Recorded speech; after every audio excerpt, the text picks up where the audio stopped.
नमस्कार दोस्तों, हमारे BS शर्मा भारद्वाज चैनल में आप सभी दोस्तों का, माता बहनों का, भाइयों का स्वागत है।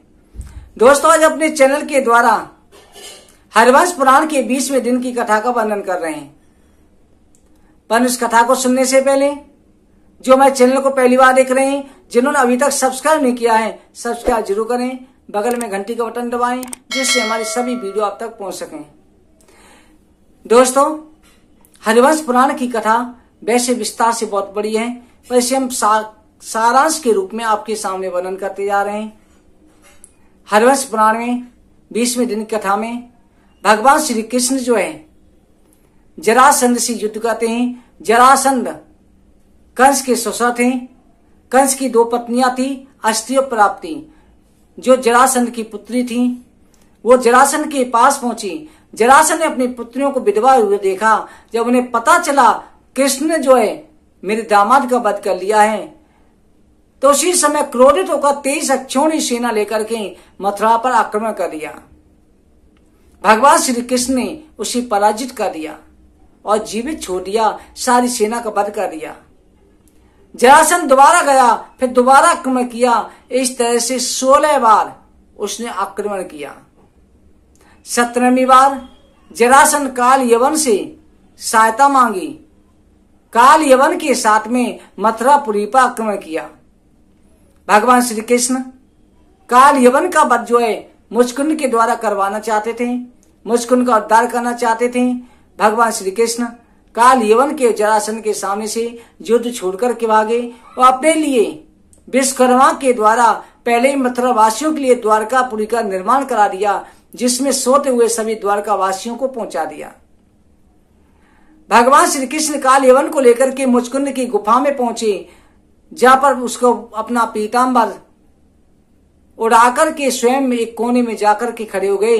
काल यवन ने समझे श्री कृष्ण आराम से लेट रहा है। जैसे ही पीतांबर झटका, उसी समय मुचकुंद की आंखें खुल गई। काल यवन जल करके राख हो गया। भगवान श्री कृष्ण ने काल यवन को दर्शन दिए। काल यवन जो है त्रेता युग का सोया हुआ था। देवासुर संग्राम में देवताओं की सहायता के लिए गया था। देवताओं की जब विजय हो गई तब उसने देवताओं से वरदान मांगा कि मैं सोना चाहता हूं, थक गया हूं, जो मेरी निद्रा भंग करे वो भस्म हो जाए। तब देवताओं ने कहा था तुम्हें स्वयं नारायण के दर्शन भी होंगे। तो भगवान ने नारायण रूप में उन्हें श्री कृष्ण भगवान ने अपना दिव्य रूप दिखाया और भक्ति प्रदान करी। मुचकुंद बदर का आश्रम चले गए। भगवान श्री कृष्ण द्वारकापुरी में रहने लगे। द्वारकापुरी में रहते हुए भगवान श्री कृष्ण ने रुक्मणी से विवाह किया। भगवान श्री कृष्ण के 16,001 विवाह हुए थे, जिनमें 16,100 रानी थी और 8 पट रानी थी। भगवान श्री कृष्ण की लीला में जो है विचित्रपन आता है।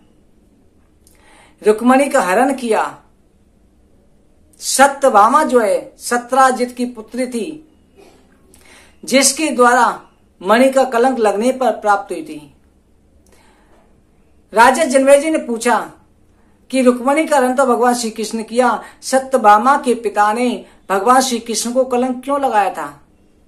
वैशंपायन ऋषि कहते हैं, राजा जनमेजय, एक बार जो है सत्राजित सूर्य भगवान की उपासना कर रहा था। सूर्य का बड़ा भक्त था। सूर्य भगवान ने प्रकट होकर के उसे स्मंटक मणि दी। उसे पहन करके वो द्वारका में आया तो ऐसा लगता था मानो सामने से दूसरे सूर्य आ रहे हों। द्वारका की सभा में प्रवेश किया। यदुवंशियों ने, अक्रूर जी ने उनसे वो मणि महाराज उग्रसेन के लिए मांगी और श्री कृष्ण को देने को कहा। श्री कृष्ण भगवान ने भी कहा कि आप जैसे साधारण व्यक्ति के पास मणि रहना ठीक नहीं है, खतरा हो सकता है, परंतु उसने देने से मना कर दिया। एक दिन सत्राजित का भाई प्रसेन उस मणि को पहनकर के वन में शिकार खेलने गया। वहां उसे जो एक शेर ने मार डाला और वो वापस नहीं लौटा। इधर सत्राजित ने भगवान श्री कृष्ण को कलंक लगा दिया।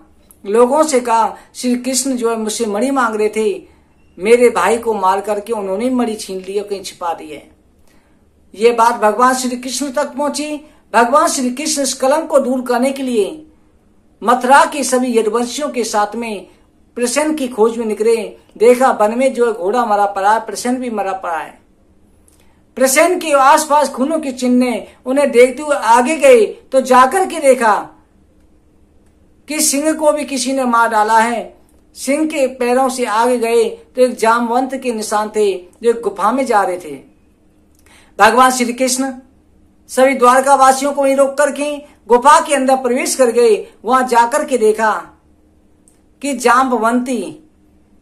जामवंत की पुत्री मणि से खेल रही है। भगवान श्री कृष्ण को देखकर चिल्लाने लगी। जामवंती की आवाज सुनकर कि जामवंत दौड़ करके आया और श्री कृष्ण से साथ में युद्ध करने लगा। 27 दिनों तक भगवान श्री कृष्ण का जामवंत का भयंकर युद्ध हुआ। जामवंत जो है पराजित हो गए। वो समझ गए स्वयं नारायण हो सकते हैं, नारायण के अलावा कोई मुझे पराजित नहीं कर सकता। जामवंत ने कहा कि प्रभु आप मुझे राम रूप में दर्शन दें। भगवान श्री कृष्ण ने राम रूप में दर्शन दिया और कहा कि तुम्हारी इच्छा थी कि तुम्हें युद्ध में कोई पराजित करे और राम अवतार में तुम अपनी पुत्री मुझे सौंपना चाहते थे। मैंने कृष्ण अवतार का वादा किया था। जामवंत ने अपनी पुत्री श्री कृष्ण भगवान को सौंप दी और मणि जो है दहेज के रूप में वापस कर दी। भगवान वापस आए, सत्राजित को ला करके मणि सौंप दी। सत्राजित बहुत शर्मिंदा हुए। सत्राजित ने उस कलंक से बचने के लिए अपनी पुत्री सत्यभामा भगवान श्री कृष्ण को ब्याह दी। उसके बाद में भगवान के विवाह लक्ष्मणा, सत्या, नागजिति जो अयोध्या के राजा की पुत्री थी, 7 घोड़ों को एक साथ बैलों को नाथ करके तब वो सत्रा प्राप्त की थी। इस तरह से भगवान का कालिंदी के साथ में विवाह हुआ जो जमुना जी थी। भगवान के विवाह हो गए। भगवान का वंश जो बढ़ने लगा। रुक्मिणी के द्वारा भगवान को प्रद्युम्न की प्राप्ति हुई। यह प्रद्युम्न साक्षात कामदेव का अवतार था। भगवान श्री कृष्ण ने उसके बाद प्रद्युम्न के पुत्र अनिरुद्ध हुए। प्रद्युम्न का विवाह जो है रति के साथ में हुआ जो मायासुर में रहती थी। भगवान श्री कृष्ण ने फिर प्रद्युम्न के पुत्र अनिरुद्ध का विवाह उषा जो बाणासुर की पुत्री थी उसके साथ में कराया। वहां पर जो है बाणासुर की रक्षा के लिए भगवान शंकर जी स्वयं आए थे। शंकर जी का और भगवान श्री कृष्ण का युद्ध हुआ जिसमें जो है कृष्ण और शिव के युद्ध में किसी की भी पराजय नहीं हो रही थी। बाणासुर की 1000 भुजा थी। बाणासुर का अहंकार दूर करने के लिए भगवान श्री कृष्ण ने शंकर जी पर मोहिनी अस्त्र का प्रयोग किया जिससे भगवान शंकर जी मोहिनी रूप में जो है अचेत हो गए। बाणासुर की सभी भुजाएं काट डाली, केवल 4 भुजा शेष बची। तब शंकर जी ने प्रकट होकर कहा प्रभु ये जो है मेरा भक्त है और दूसरा ये आपके भक्त प्रहलाद का पोता है, इसका वध नहीं करें। भगवान श्री कृष्ण ने कहा मैं तो इसका अहंकार दूर कर रहा था, मैं इसका वध नहीं कर रहा था क्योंकि मैंने प्रहलाद को वरदान दे रखा है, आज से आपका गढ़ होगा। फिर बाणासुर ने अपनी पुत्री को भगवान शंकर जी कहने पर अनिरुद्ध को विवाह दिया। भगवान श्री कृष्ण से क्षमा याचना करी। इस तरह से भगवान श्री कृष्ण के द्वारा बाणासुर के अभिमान का खंडन हुआ। फिर एक दिन जो देवताओं ने आकर के भगवान श्री कृष्ण से प्रार्थना करी कि हे प्रभु एक भौमासुर नाम का राक्षस माता आदिति के कानों के कुंडल, इंद्र का छत्र, ऐरावत सब कुछ ले आया है। कलप वृक्ष भी उसके यहाँ पर है। उसने 16,100 कन्याओं को बंदी बना रखा है। सभी राजाओं कन्याओं को आप उससे जो उद्धार कराएं।